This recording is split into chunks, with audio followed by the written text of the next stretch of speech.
the missile goes out of control. The problem, it turned out, was that the computer aboard the missile couldn't talk to the computer aboard the B-52.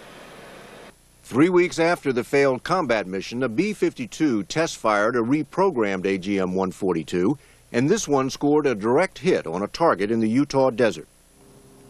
The test was a success, but it came too late to do any good. By the time the correct software could be programmed into the missiles, the bombing had ended. These B-52s returned home to Barksdale without firing another shot, and the AGM-142 ended up contributing absolutely nothing to the air war against Serbia. So 2 wars and this missile is 0 for 2. Does that give you second thoughts about having pushed it? No, I think that the Air Force is glad they have it. Charlie Wilson is retired from Congress now, working for a big-time Washington lobbying firm. And guess who hired him to lobby Congress? Rafael, the Israeli firm which makes the AGM-142. Eli Yitzhaki is president of Rafael USA.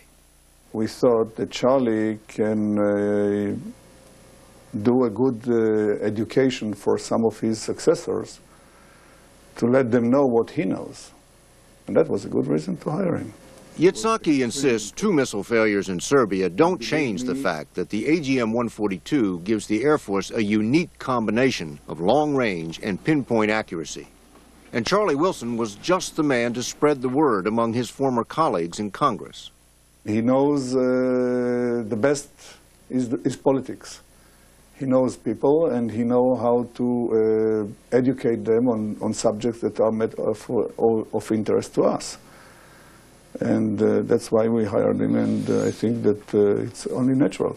If you look at your present employment, you'd have to say that you got a payback from Rafael. I don't think that's fair. I don't think that's fair. I think Rafael needed some help, and I think they thought that if anybody could help them, that I could. But they hired you to do what? To try to help them get get an appropriation for 1999 to keep their line running, to keep their assembly line running, and I was unable to do it. And you know why I was unable to do it? Because the Air Force said, we're not going to take it. We do not want it. The Air Force may not want it, but here comes yet another brand new AGM-142. Just because Congress has finally stopped funding the missile doesn't mean the program has stopped. All that money voted by Congress over the last 10 years will pay for 78 more missiles. Rafael has even opened up a brand new assembly line. This one in Alabama in a joint venture with the American defense firm Lockheed Martin.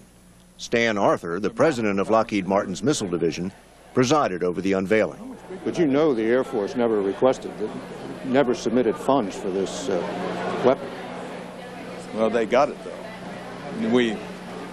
You know how that game is sometimes played. Somebody buys it for you. I mean, you end up buying it, but Congress tells you to buy it. Congress tells you to buy it. And the costs of the AGM-142 keep piling up.